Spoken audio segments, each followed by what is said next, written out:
In this life, sometimes what saves you is the very thing you once feared. In a quiet town just outside Kumasi, there lived a man named Elder Bafo, a respected church elder, a man whose voice alone could silence a crowd. People said he walked with authority, that his prayers carried weight. But if you ask his children, they will tell you something else.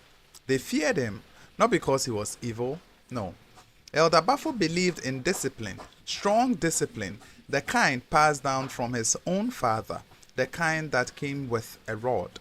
In his house, he would say, gripping his polished cane, "We correct in love."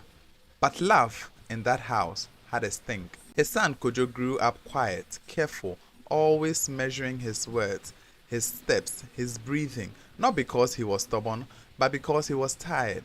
Tired of being corrected, tired of never being enough. Kojo was brilliant, sharp mind, quick learner, but every mistake, no matter how small, was met with the same solution: the rod. Spilled water, the rod. Late from school, the rod. Second place in class, the rod. And slowly, something began to change in Kojo.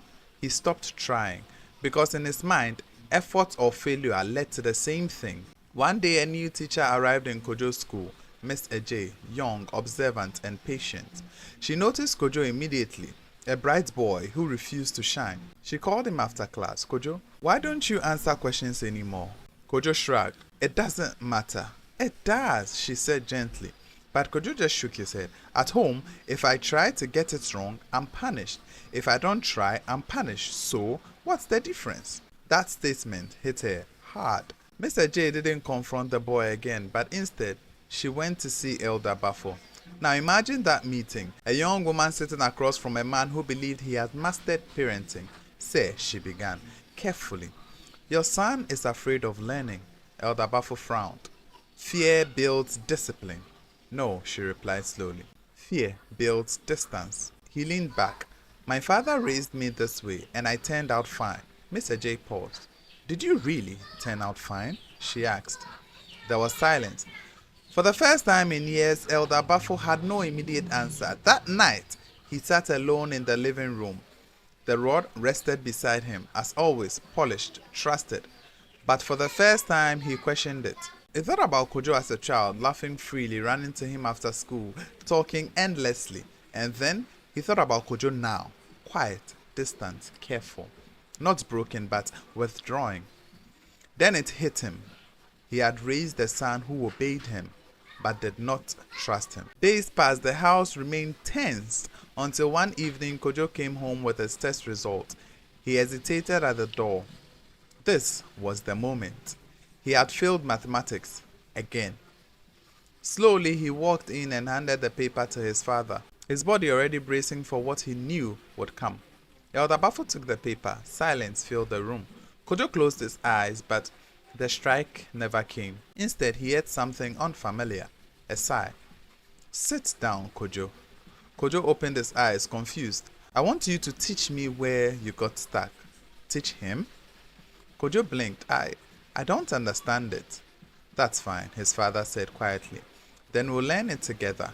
No rod, no shouting, just presence." That night, for the first time in years, father and son sat side by side, not as enforcer and subject, but as two people trying to understand something together, and something began to heal.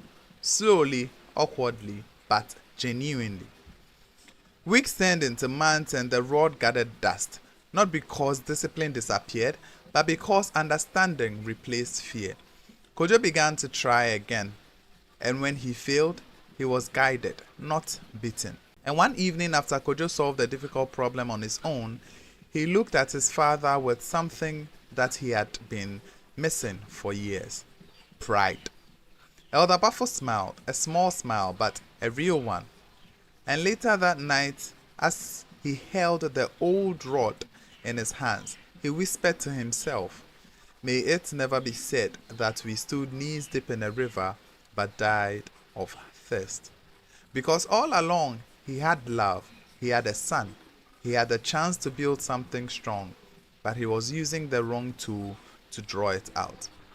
The rod was never the problem, but trusting it more than connection almost cost him everything. So let me ask you, in your own life, what are you holding on so tightly that might be pushing away the very thing you are trying to build?